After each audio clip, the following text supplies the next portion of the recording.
Generally நம்மளோட லைஃப்பில் education, relationship, இல்லை ஃப்ரெண்ட்ஸ், ஃபேமிலி எக்ஸட்ரா இப்படி வரும்போது ஒரு 2 சுச்சுவேஷன் க்ரியேட் ஆகும். அங்கே என்னென்னு பார்த்தீங்கன்னா, நம்மளுக்கு அதுவும் வேணும் இதுவும் வேணும் அப்படின்ற சுச்சுவேஷன் வரும்போது நம்ம டிசிஷன் எடுக்காமல் அதிலே ஸ்டிக் ஆகிட்டு இருப்போம்.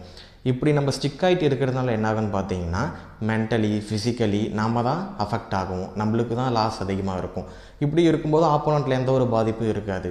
இப்படி இருக்கும்போது என்ன பண்ணணும்னு பார்த்தீங்கன்னா, நாம் கண்டிப்பாக டிசிஷன் எடுத்துக்கணும். அந்த எடுக்கிற டிசிஷன் எப்படி இருக்குன்னு பார்த்தீங்கன்னா, நம்மளுக்கு ப்ரியாரிட்டிஸ் அதிகமாக இருக்கிறதா இருக்கணும், பெனிஃபிட்ஸ் தரக்கூடியதாக இருக்கணும், அண்டு அந்த டிசிஷன் எடுத்தால் நம்மளால் அதில் லீட் பண்ண முடியும்.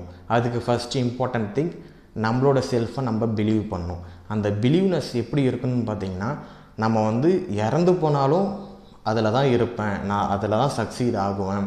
இப்போ நம்ம படிக்கிறோன்னா நான் கண்டிப்பாக அதில் முடித்து பெரிய ஆளாக வருவான் அப்படின்ற அளவுக்கு அந்த பிலீவ்னஸ் இருக்கணும்.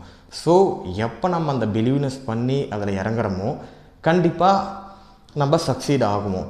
ஸோ இது மாதிரி நம்ம டிசிஷன் மேக்கிங் எடுக்கும்போது என்ன ஆகுன்னு பார்த்தீங்கன்னா, அந்த மாதிரி ஒரு நெகட்டிவிட்டிலேருந்து நம்ம வெளியே வந்துடலாம்.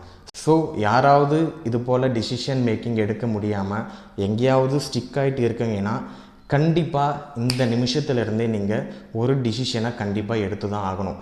எடுக்கலைன்னா உங்களுக்கு மட்டும்தான் லாஸ் அதிகமாக இருக்கும், ஆப்போனண்ட்டில் இருக்கிறவங்களுக்கு கண்டிப்பாக இருக்காது. அது 100% உண்மை. அதனால் ஒரு நல்ல டிசிஷனாக எடுங்க, உங்களோட செல்ஃபை நீங்கள் நம்புங்க.